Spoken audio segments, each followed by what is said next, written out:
Shingira mwagiye kubimenya muteba bivanye n'ikibazo cyari cyahabaye na cyane murazi ko dufite ikibazo cy'umuyaga nkuba cyanye se regidezo itari kiratworohereza.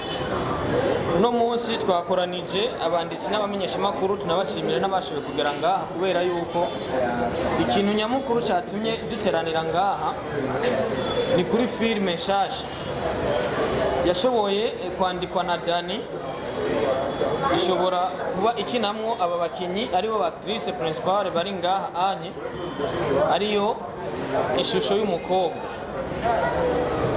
Byinshi turaza kubyumva na cyane yuko abategereza kubaza ibibazo bahawe ikaze n'abashobora kuba baza kugira ico babajije Dani. Ko twicaye ngaho ko Silva yivuze twicaye turi kuri gahunda y'igikorwa cya filime nshasha. Twakoze filime nyinshi zitandukanye rimwe na rimwe tukazipuburiya, ariko uyu munsi turi ngaha twatumenyereye mu maransema, ariko n'iki gikorwa ni kizima kuko biba bikwiye. Hama filime ishusho y'umukobwa ni filime twatanguye nk'uko bisiguye imaze amezi 7 iri gutunganywa.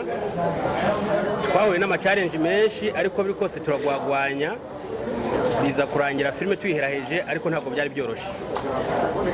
Ni filime ikubiyemo ibintu byinshi ku buryo naho noja kuyisigura nobangiye kunaniza uzoyiraba, ahubwo byiza wo kwiyabonesha hakiri kare kuko filime izoja ko kuwa gatatu itariki 20. Hama turabe ishusho y'umukobwa ni filime imeze gute, kuko uyu mubiri tuba twambaye ukudutambukamo tuvugamo hari igihe indani haba hari ukundi kuntu bimeze. Niyo mpamvu filime twashatse kuyita ishusho y'umukobwa, byinshi bikuyemo ngaho.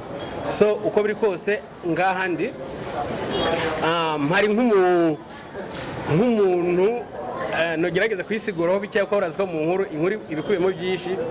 Aha twakabaye ngombwa turi kumwe n'umuntu yagerageje guhinyanyuramo bike na bike, ariko urumva ntiyabonetse, ariko ahaza kubonekera turamuha umwanya atanga ubusobanuro. So nta byishimo uvuga. Murakoze. Sinzi gusa nihaza kuba ibibazo murabaza, nta muntu n'umwe nishura gusa ndabizi namwe mamutoroshye nyine mukubaza mubaze utuntu tworoheje cyane noshobora kwishura. Murakoze neza cyane. Urumva yuko ashaka ikintu nyamukuru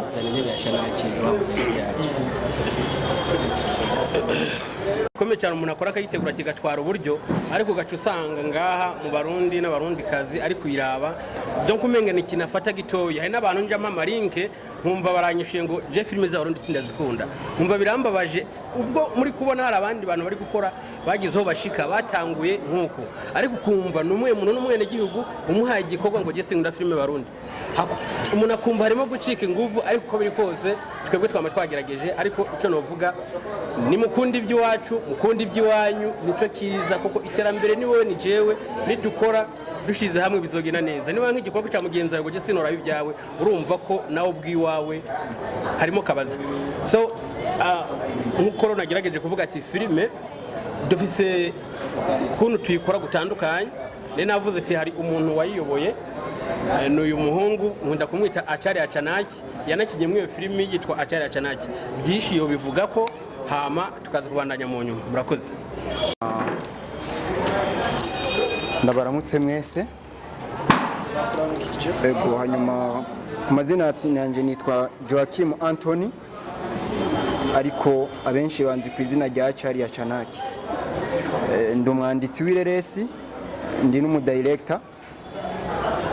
Hanyuma filime ishusho y'umukobwa yadutwaye igihe kitari gito turiko turayitegura, na cyane ko ariko nubwo yadutwaye igihe kitari gito turiko turayitegura, hari byinshi twabonye, hari byinshi twize, hari n'ibyo twahuye nabyo muri iyi filime ishusho y'umukobwa. Rero kintu novuga kuri filime ishusho y'umukobwa, icyambere nuko ari filime yateguwe neza cyane kandi itegurwa mu buhinga. Novuga ko twashatse gukora ikintu kiruta ibyo tumaze kubona. nico gituma cyadutwaye umwanya utari muto cyane cyo turagitegura. Byadutwaye igihe kitari gito cyo turategura iyi filme, turiko turashaka mega twokora iki, twohindura iki muri filme ndundi. Ariko bimwe bimwe twagiye tubibona, aho tugeze ubu turashima, aho tugeze ubu unye vraiment ni heza cyane kandi turashima cyane, turashima Imana abanye natwe, turiko turayitegura nubwo twagiye duca mu bintu bitandukanye, ariko Imana yabanye natwe, byagenze neza. Filime igiye gusohoka vuba, mugiye kuyibona, yitwa Ishusho y'Umukobwa. Filime yitwa Ishusho y'Umukobwa.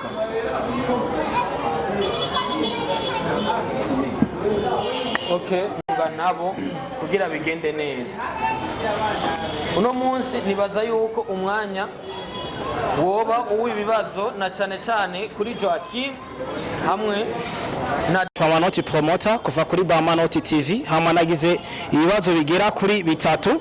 Ikibazo ca mbere kigira kiti ko tumenyereye muri filime nyinshi cyane cyane muri filime zo ngahe iwacu mu Burundi, umuntu ashobora gukina episode ya mbere, iya kabiri, ya gatatu, tukarindira ko filime izohera igaherera mu nzira.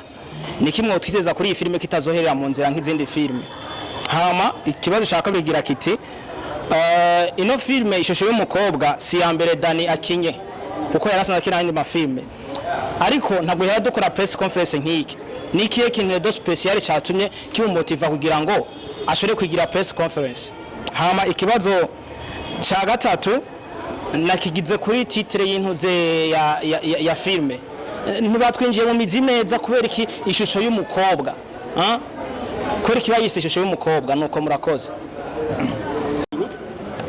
Kamere hejuru, ikintu mperaho ndahera kuri Dani, kuri Bikore TV. Why kuki wakoze iki ngiki, wakoze conference de presse kandi tarusanzwe ikora? Ni ikihe kibazo? Nico mbasha kwishura, ibindi nawe yaragerageza, ndibaza araza kunyunganira.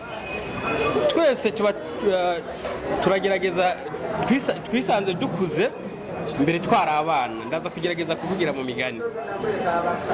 Hari ukuntu hambere ntari mfise ubushobozi bwo kuba nobahamagaye ngo muzi, turazinanye, murabizi biragoye, si sawa?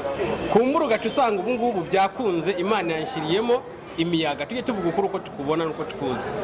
Ariyo mpamvu ubu navuze nti reka mbahamagare ndabe kumbura iyi filime ngiye gukora, kuko ari filime ntwaye uburyo burebure kandi bwishi. Hari abagerageje gutanga amasponsor, Imana ibandanye bahezagira. Ndavuga ati basi reka ndabe ko nibishitse nkayishira mu media yorabwa cyane gusumba izo nahora nkora. Suko izo nahora ari mbi, izo nahora nkora ari mbi, ni nziza, ariko gusa biratandukanye. Harimo ni n'akantu nakabijya muri filime, reka ndakihoze. Ari uko biri kose iki kugikora ni ikintu gisanzwe, nk'uko umuntu aronka amahera yari yambaye impuzu imwe agacagura zibiri, sawa, kuko yarose. Ko nabatumyeho mukaza, rero byiza gusa mumfashe iki gikorwa mugishikane kure, kuko munshigikiye nanjye ejo kumbure nozogira gute nobashigikira. Hari abantu dukorana nk'uko nguko, tugakora tukavuga, akishikira muhira agaca bya bindi arambika hasi, naye posting gushika byakagombye gushika. Nta kirekire novuga kujyana conference de presse, ni nabyumvira ukutu kireka ndabikore ku iyi filime nshasha, kubera ko mbona irimo ibintu bitandukanye, impinduka novuga zike kugira basinde ko mwafasha kwishikana kure. Murakoze. Bamwe mwavuganye kumbure bakaza kugira ko tubona bose atari kuzana ukuntu bimeze bite, kumbe mu mufuka byanse. Mu mufuka byanse rero ukora iki? Urihangana.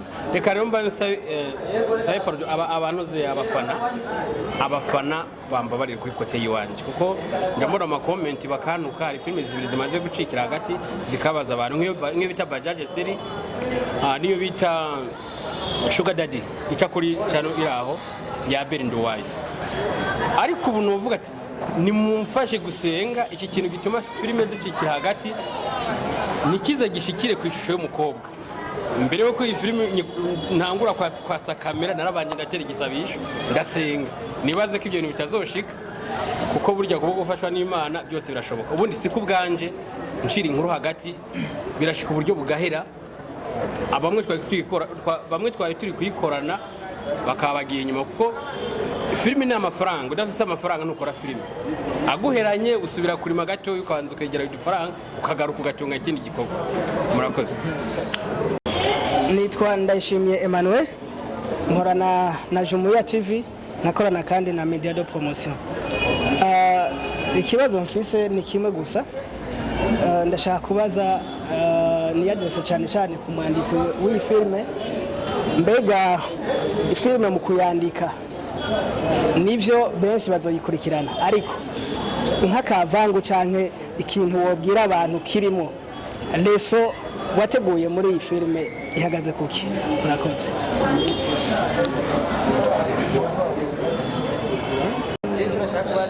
Ikibazo cyanje kuri Dani tumaze igihe tukubona muri equipe kwa Abenduwayo ariho kenshi kunda gukinira ndetse n'amafilime amwe wagiye urakina niho yaboneka mugabo ubu ibikorwa biriko biraba ngaha biri ndo ntipamubonyemo mwoba mwaratandukanye canke ni byandi byo muri filime nyine tumenyereye hano nya umuntu mukora no munsi ejo mugatandukana hama ikindi iyi ishusho y'umukobwa mwateguye ni acteur principal dufate ko wayanditse ni Dani ni nawe ari mu bayikinye tubona imbere ya kamera nk'uri korakora muri press conference hakaba ariho na projecteur Joachim ni mwoba mwakoranye Joachim ukwiwe aza mu hantu buryo hamara kora canke yaje muri equipe kugira twumve ko cakindi cyo gucira ifilime hagati kirazo hava kiba hama mwe muteganya iki muri kazoza ka filime bivanye n'ibi bibazo mubona bigenda biba ngaha. Yes. Okay, reka mbanze nishire ku kijyanye na Abenduwayo ndibaza abakunze gukurikirana amafilime hari filime nakinye bitabibaho ndahamya ni filime yabaye ya mbere yabonetse nk'iseri ngaha mu gihugu cy'u Burundi nakoreye mu ntara ya Ngozi no kuvuga Abeli kuba twari turi gukorana suko nanje n'ibikorwa bitari bihari ahubwo kwari ugufashanya no kuvuga bakujya ku isaha nubwo atari ngahari muri tournage yakabaye ngombwa ari no ngaha ari kurumva tournage yanze byagoranye murabizi iri ku kivi bigoranye ariko Abenduwayo turakora kuri channel yiwe no kuyiwanje umwanya n'umwanya mwozo mubona ko aje gukora kuko ari benshi bimvira ati Dani yaravanye na Abenduwayo je simeze nkuko mubyumvira buryo uhombye umuntu uhombye amahera menshi cyane kuko umuntu aba ari mu byinshi cyo no kubwira nuko ibikorwa biri guca kuri Bikore TV ni bya Dani ibiri guca kuri Abenduwayo ni bya Abenduwayo ariko na mbere yuko mumbona kwa Abenduwayo nari umukinnyi wa filime nkora ibica ku Irondo TV murakoze. Joachim no kuvuga hari akantu nakunda kumva muri Fescab bavuga bamwe na bamwe hari abantu bafise impano zipfuritse igihe zizosohoka zikaza zikajya hanze muzobona impinduka muri sinema. Joachim Smith ni umuntu nabonye ni Joachim Anthony ni umuntu nabonye ufise inguvu ufise gukora arashaka gukora ariko nkabona uko biri kose kwa kuntu yimereye arashaka umuntu umufata ukuboko kugira baduzanye ncandamubwira ati Joachim wonga niko gutangurana uburyo bwo gukora muri kubona no kuvuga niwe muntu wanditse iyi filime arongera aba umudirector wayo urumva no umuntu ukomeye twarose muri Bikore TV Imana ni dutiza kurambana ibintu bizogenda neza uko ndabibona gusa Satani nawe murabiza bari ngaho umwanya n'umwanya hari igihe ateza ibibazo ariko kujya ku isaha ni umuntu turi kwe kandi birimo neza navuga sinzi uko no muvuga ngayo nguko Dani hari akantu babajije bavuza no kuvuga bamwita Ingabire Sierra yakinye kuri channel ya Abenduwayo mu gukina nta kontra bari bafitaniye kwari ugukina bisanzwe mu nyuma tuza kuvugana tuvuganye turahuza gahunda yo gukora turaba kumwe turakora kintu no vuga kugera ku isaha umuntu mukenera kumukoresha nta ngorane irimo ariko aca muri management ya Bikore TV kubera ko urumva kugera ku isaha nta kigaba urumva ari muri management habazwa management hamika musora akagenda agakora uyu wo ku ruhande umwanya n'umwanya ni umuntu turi kumwe sinovuga ngo yamaze gusinya kontara muri Bikore TV ariko umwanya n'umwanya muzumva byabaye ariko ubu ntibiraba uwo mutora bavugana na cyane cyane ko bafise seri tutari bwigere duhora mu Burundi ibintu biteye ubwoba ari babiri babaye hamwe byaba byiza cyane murakoze cyane sawa bavuga hamaje confirm ni ukuvuga cyano izoca kuri Bikore TV we yari yanagiye uragarutse mvuge ni ukuvuga cyano iyi filime ishusho y'umukobwa izoca kuri Bikore TV hama nkuko mubibona ibyuma ntibisezerana reka tubashimire umuntu waje ngaha n'umuntu uzogerageza gukora partage kuri iyi filime akayishikana kure muhezagirwe Imana arabahezagiye murakoze sezerana reka tubashimire umuntu uzogerageza gukora partage kuri iyi filime akayishikana kure muhezagirwe sezerana reka tubashimire umuntu uzogerageza gukora partage kuri iyi filime akayishikana kure muhezagirwe